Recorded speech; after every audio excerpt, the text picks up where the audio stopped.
అభ్యర్థుల ఎంపిక నుంచి సోషల్ మీడియాలో ప్రచారం వరకు అంతా తానే నడిపించిన ఐపాక్ కి వైసీపీ బ్యాకప్ చెప్పేసిందా? గ్రౌండ్ లెవెల్ రియాలిటీని దృష్టిలో పెట్టుకుని పార్టీని బలోపేతం చేసుకోవాలని వైసీపీ భావిస్తోందా? ఆ దిశగా జగన్ సైన్యాన్ని సిద్ధం చేస్తున్నారా? వైసీపీ కార్యాచరణ నెక్స్ట్ లెవెల్లో ఉండబోతుందా? ఇదికి పాన్ పార్టీలో వాట్స్ గోయింగ్ ఆన్?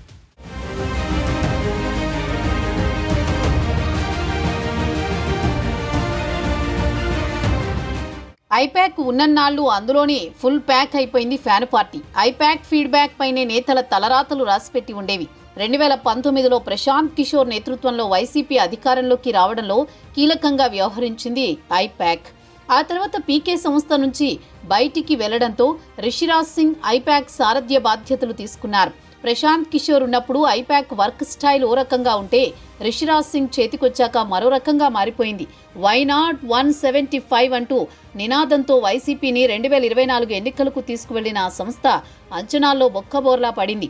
వైసీపీకి జస్ట్ 11 సీట్లు మాత్రమే రావడానికి ఐపాక్ అత్యుత్సాహంతో చేసిన క్యాంపెయినింగే కారణమనే అభిప్రాయాలు కూడా వైసీపీ కీలక నేతలతో పాటు పార్టీ శ్రేణుల నుంచి వినిపించాయి.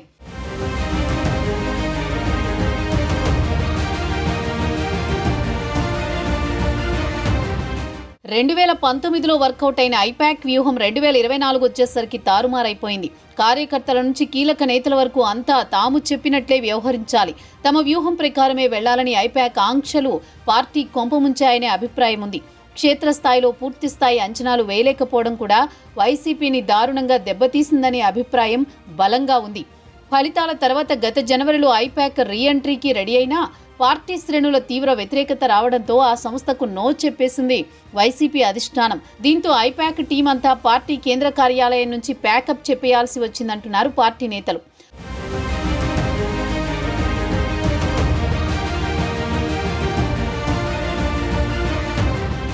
కూటమి ప్రభుత్వం ఏర్పడి ఏడాది పూర్తయింది. వైసీపీ నియోజకవర్గ నాయకుల నుంచి గత ప్రభుత్వంలో మంత్రులుగా పనిచేసిన వ్యక్తుల వరకు వరుస కేసులు ఉక్కిరిబిక్కిరి చేస్తున్నాయి. పార్టీ అధినేతకు కూడా ఈ సెగ తప్పడం లేదు. అయినా జగన్మోహన్ రెడ్డి ఎక్కడికి వెళ్లినా వైసీపీ శ్రేణులు భారీగా తరలివస్తున్నారు. దీనికి పార్టీ అధినేత బలమైన వ్యూహమే కారణమని భావిస్తున్నారు. ఫలితాల అనంతరం వెంటనే బౌన్స్ బ్యాక్ అయిన జగన్ మొదటి నెల నుంచే వ్యూహం మార్చారు. ఉమ్మడి జిల్లాల ప్రాతిపదికన సమావేశాలు నిర్వహించారు. క్యాడర్ నుంచి లీడర్ వరకు అందరినీ యాక్టివ్ చేసేందుకు అన్ని ప్రయత్నాలు చేశారు. అదే పార్టీని నిలబెట్టిందనే అభిప్రాయంతో ఉన్నారు వైసీపీ శ్రేణులు.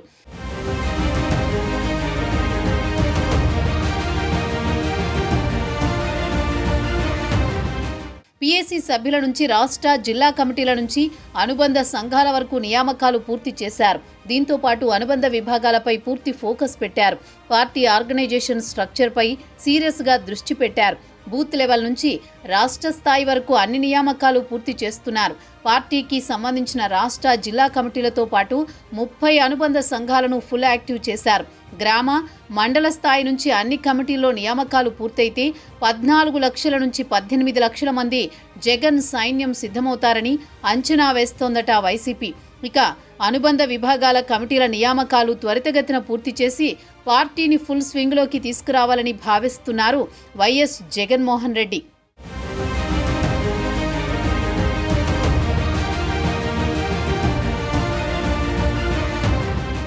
రాష్ట్ర కార్యవర్గం బలంగా ఉంటే బలంగా ప్రజల్లో పార్టీ ఇమేజ్ పెరుగుతుందని జగన్ భావిస్తున్నారట. అప్పుడు ఫైనల్గా ఎన్నికల్లో వైసీపీ అభ్యర్థుల విజయం కన్ఫర్మ్ అని లెక్కలు వేసుకుంటున్నారని చెబుతున్నారు. గ్రౌండ్ లెవెల్ పునాదులు గట్టిగా ఉంటే ఆటోమేటిక్గా ఫలితాలు కూడా బాగుంటాయని, ఎన్నికలకు మరో 4 ఏళ్ల సమయం ఉన్నందున గ్రామస్థాయిలో పార్టీ బలోపేతానికి దీర్ఘకాల వ్యూహంతో ప్రణాళికలు సిద్ధం చేస్తున్నారని చెబుతున్నారు. గత ఎన్నికల్లో ఐపాక్ అత్యుత్సాహంతో పాటు వాలంటీర్ల వ్యవస్థతో పార్టీ అధినాయకత్వానికి, కార్యకర్తలకు గ్యాప్ వచ్చిందని భావిస్తోన్న వైసీపీ ఈసారి అలాంటి పొరపాట్లు జరగకుండా సొంత సైన్యాన్ని సిద్ధం చేసుకుని ముందుకు వెళ్లేలా ప్లానింగ్ చేసుకుంటోందట.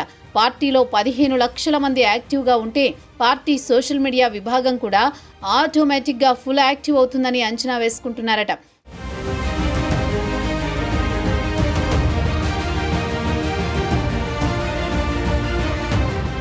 ఎన్నికలు ఎప్పుడొచ్చినా ధీటుగా ఎదుర్కొనేలా తన సైన్యాన్ని మోహరిస్తోంది వైసీపీ. మరి అధినాయకత్వం అంచనాలు వచ్చే ఎన్నికల్లో వైసీపీని అధికారంలోకి తీసుకొస్తాయా? బయటి వారిని నమ్ముకోవడం కంటే సొంత పార్టీ కార్యకర్తలను నమ్ముకోవడమే మంచిదన్న స్ట్రాటజీ వర్కౌట్ అవుతుందా? క్రియాశీలక సైన్యం ఫ్యాన్ పార్టీకి ఎంతవరకు ప్లస్ అవుతుందనేది ప్రస్తుతానికి $1 మిలియన్ ప్రశ్నగానే ఉందనేది లోగుట్టులో పార్టీ వర్గాల్లో జరుగుతోన్న టాక్.